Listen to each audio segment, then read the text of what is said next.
Good morning, friends.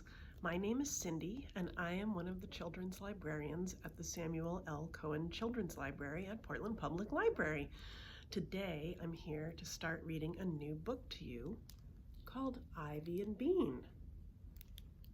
It's by Annie Barrows, and it's illustrated by Sophie Blackall.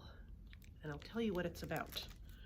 It says, the moment they saw each other, Bean and Ivy knew they would never be friends. But when Bean plays a trick on her sister and has to hide, quick! Ivy comes to the rescue with her wand, some face paint, and a bucket of worms. Will they end up in trouble? Maybe. Will they have fun? Of course! Meet Ivy and Bean, a pair of best friends who never meant to like one another.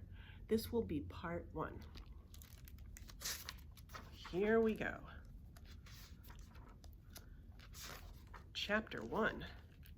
No thanks. Before Bean met Ivy, she didn't like her. Bean's mother was always saying that Bean should try playing with the new girl across the street, but Bean didn't want to. She is 7 years old, just like you, said her mother, and she seems like such a nice girl. You could be friends. I already have friends, said Bean. And that was true. Bean did have a lot of friends. But really, she didn't want to play with Ivy because her mother was right. Ivy did seem like such a nice girl. Even from across the street, she looked nice. But nice, Bean knew, is another word for boring. Ivy sat nicely on her front steps. Bean zipped around her yard and yelled. Ivy had long, curly red hair, pushed back with a sparkly headband. Bean's hair was black, and it only came to her chin because it got tangled if it was any longer. When Bean put on a headband, it fell off. Ivy wore a dress every day. Bean wore a dress when her mother made her. Ivy was always reading a big book. Bean never read big books. Reading made her jumpy. Bean was sure that Ivy never stomped in puddles. She was sure that Ivy never smashed rocks to find gold. Here they are.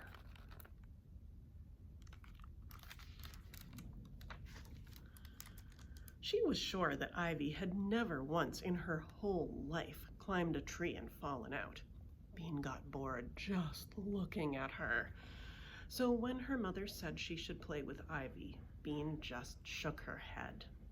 No thanks, she said. You could give it a try. You might like her, said Bean's mom. All aboard! Next train for boring is leaving now, yelled Bean. Her mother frowned. That's not very nice, Bean. I was nice. I said no thanks, said Bean. I just don't want to, okay? Okay, her mother sighed. Have it your way. So for weeks and weeks, Bean didn't play with Ivy. But one day, something happened that changed her mind. Chapter 2. Bean hatches a plan. It all began because Bean was playing a trick on her older sister. Bean's older sister was named Nancy. She was 11. Nancy thought Bean was a pain and a pest. Bean thought Nancy was a boogerhead. Ever since she turned 11, Nancy had been acting like she was Bean's mother. She ordered Bean around in a grown-up voice. Comb your hair. No more pretzels. Brush your teeth. Say please. There she is, ordering Bean around.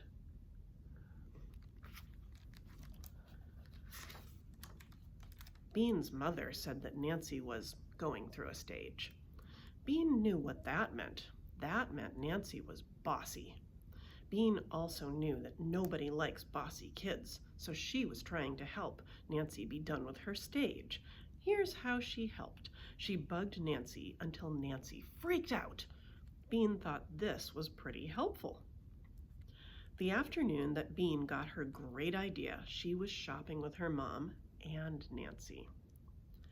Actually, Bean was being dragged along by her mom and Nancy. Bean hated shopping. Nancy loved it. Nancy was trying on skirts, lots of skirts. She put on a purple skirt. She looked at her front in the mirror. Then she turned to the side. Then she turned around and tried to look at her behind. "Looks good," said Bean. "Let's go." "Be patient just a little longer, Bean," said Bean's mother. "I think it's cute, honey," she said to Nancy. Nancy looked in the mirror some more. "Do you think the pockets are dumb?" "I like the pockets," said Bean's mom. Here Bean is bugging her sister. What's a spider? And then here are all the shopping bags. "Get it, get it, get it," moaned Bean. She had never been so bored in her entire life. She was so bored she fell on the floor. There she is, falling on the floor in the dressing room.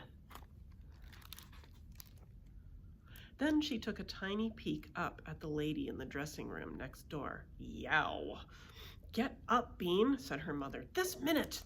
Bean got up and sat on the triangle seat again. She waited. Nancy looked at herself.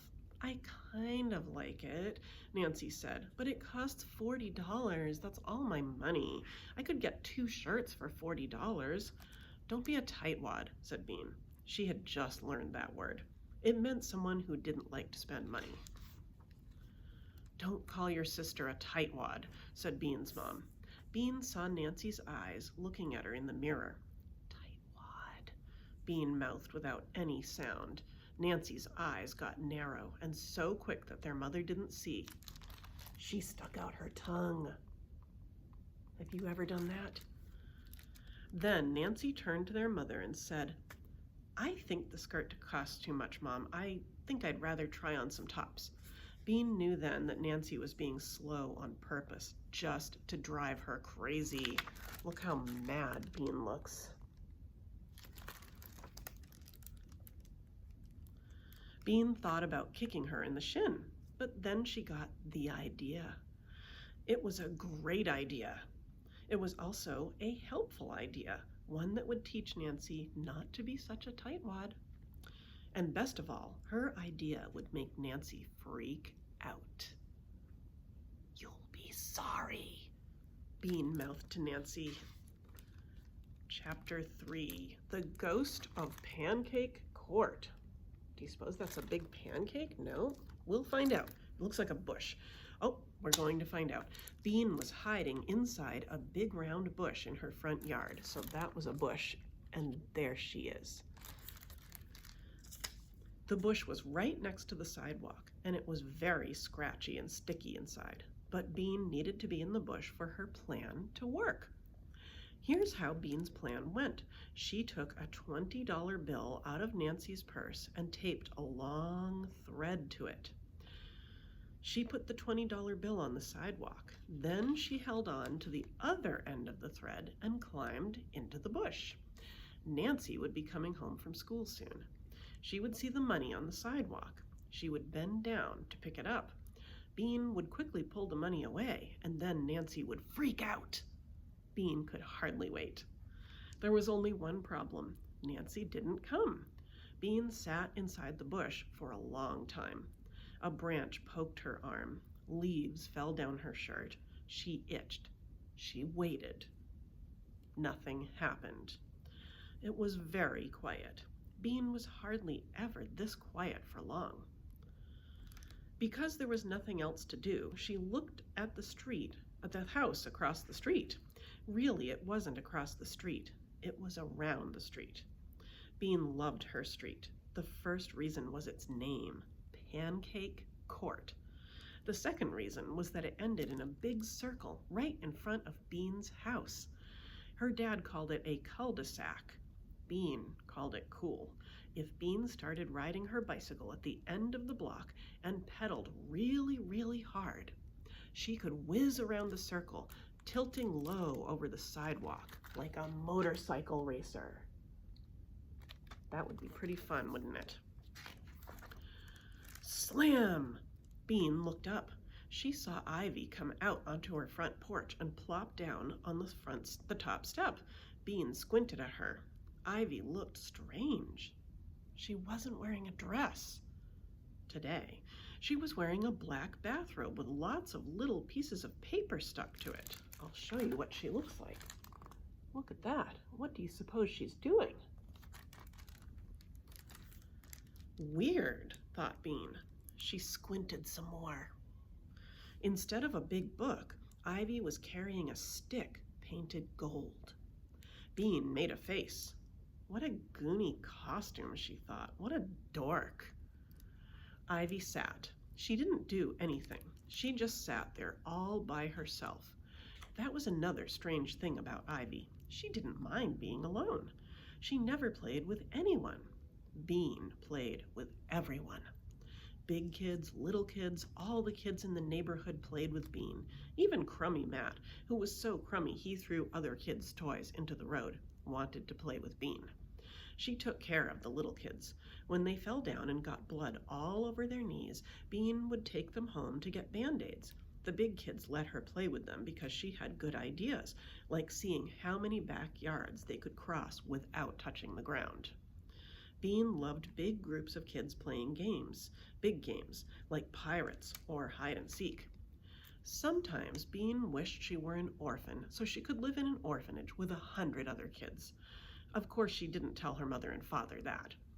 Bean watched Ivy alone on her front porch. Wasn't she lonely? Now Ivy was muttering something that Bean couldn't hear, and then she began to wave the stick in the air. Bean couldn't stand it anymore. "What the heck are you doing?" yelled Bean from inside her bush. Ivy looked all around.